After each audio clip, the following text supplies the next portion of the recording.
I've got to report a little bit on my ex-husband.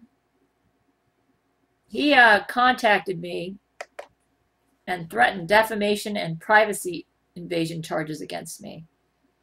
And I hadn't heard from him in years. And he got custody of my son, even though he didn't deserve it. On the grounds that he claimed that I was crazy and therefore I was not mentally fit to be a mother. It's really funny because at the beginning of our marriage, he never said that. Anyways, let me tell you a little bit about the history of me and my ex. We were married in the middle 1980s. And the first year of marriage was pretty good. Though I noticed he always seemed to worship all the churches we went to over me and was extremely worried what everybody thought about him, more than I think what God thought about him. But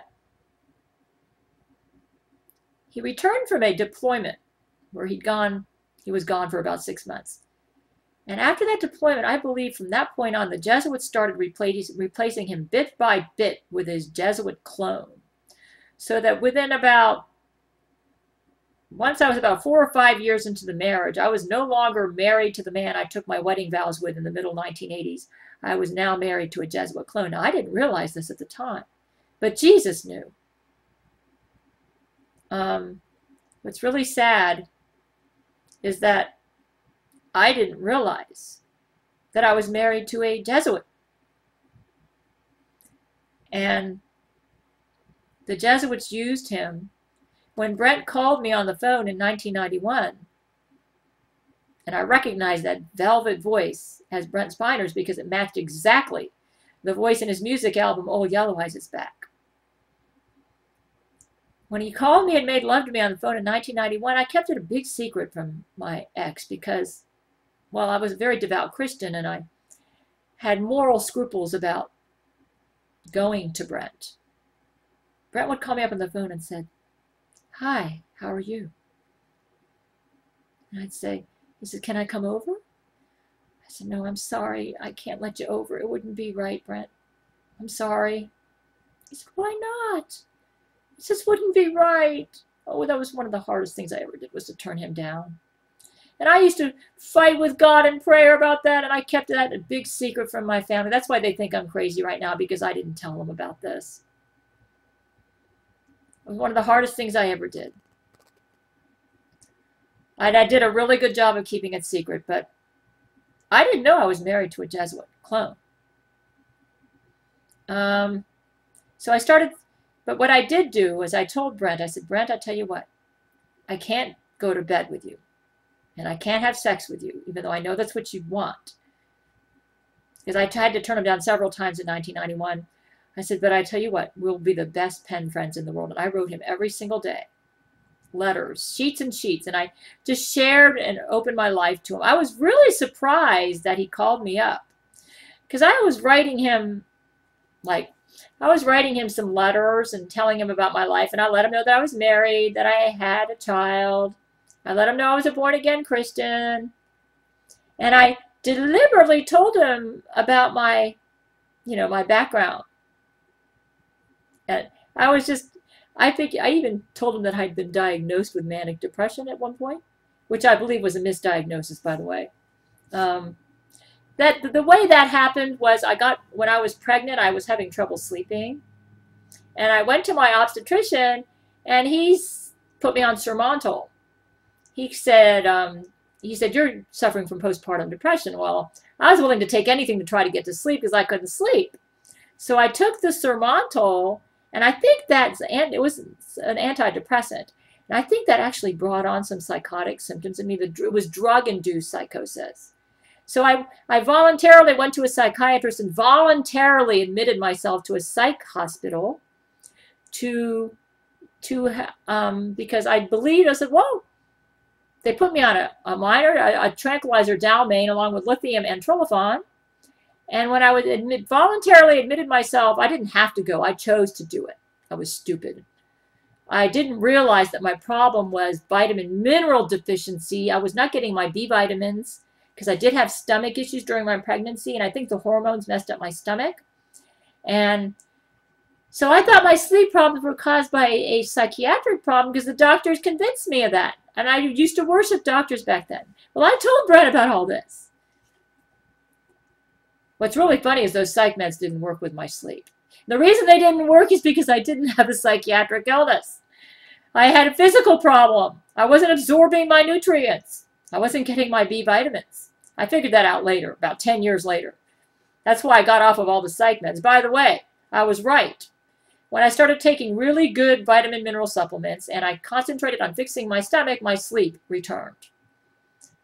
The psych meds didn't help with my sleep because I never had a sleep problem. Also, at Crazy Gail Wiki, they claimed that my husband admitted me to a mental hospital.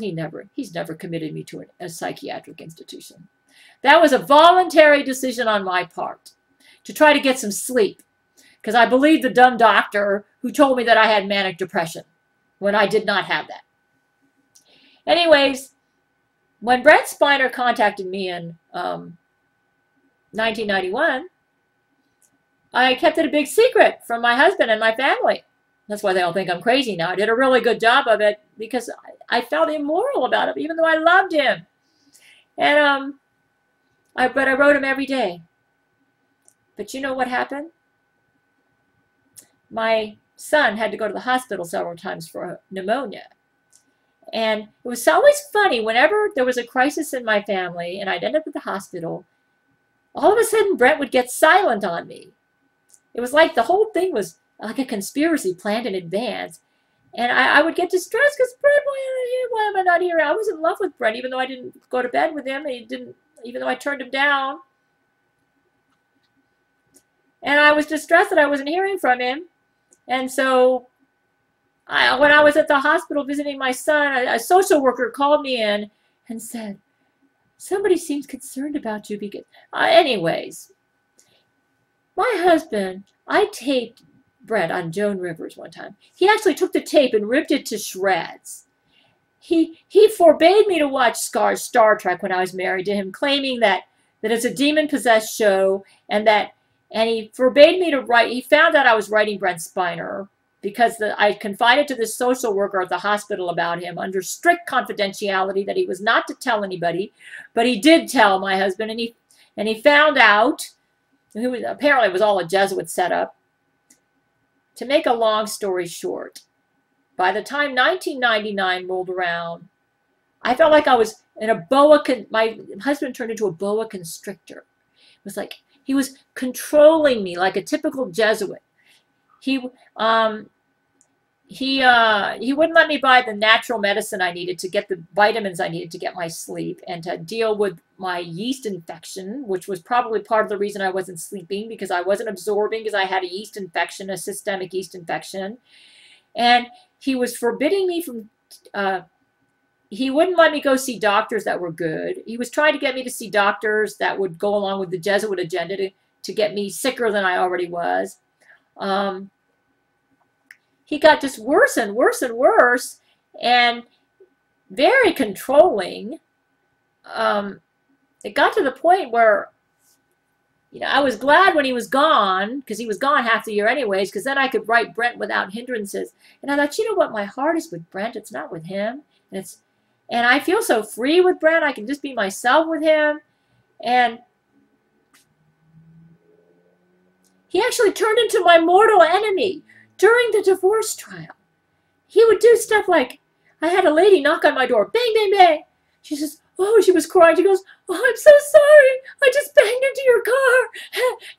And I just want you to know, I went to your apartment management. I think there was damage to your car, but I'm not sure. I went out and looked at the car. I says, well, ma'am, it looks like it's fine, but could I have your name and address just in case there's a problem?